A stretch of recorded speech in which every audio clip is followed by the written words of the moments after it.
बेवफा हो गईलू जाने मन, साथ जिए मरे के खैलू तू कसम, खैलू तू कसम। हाँ काहे बेवफा हो गईलू जाने मन, साथ जिए मरे के खैलू तू कसम।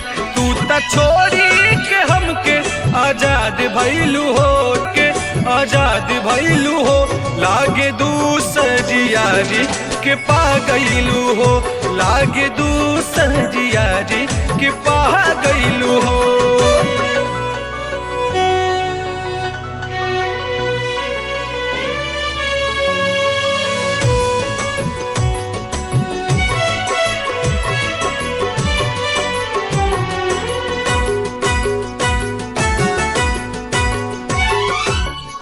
दिहलु कसम जवन कैल रहलु वादा, प्याज में तू झूठ लागे बोल दिहलु ज्यादा, बोल दिहलु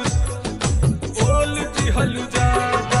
तोड़ दिहलु कसम जवन कैल रहलु वादा, प्याज में तू झूठ लागे बोल दिहलु ज्यादा। बीच रहिया में हमके भुला गईलू हो, बीच रहिया में हमके भुला गईलू हो।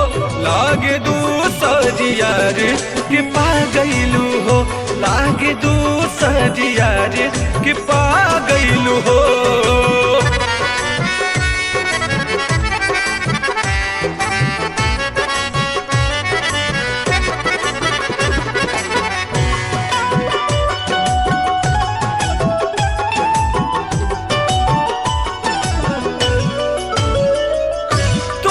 प्याज में हमारे हाल भइल ऐसे, बेवफा तू हो गईलू हम बताई कैसे, हम बताई कैसे।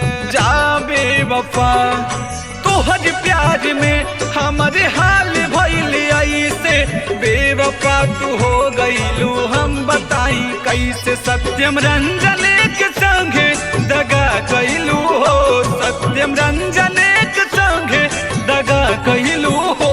लागे दूसरी यारी के पा गईलू हो, लागे दूसरी यारी के पा गईलू हो।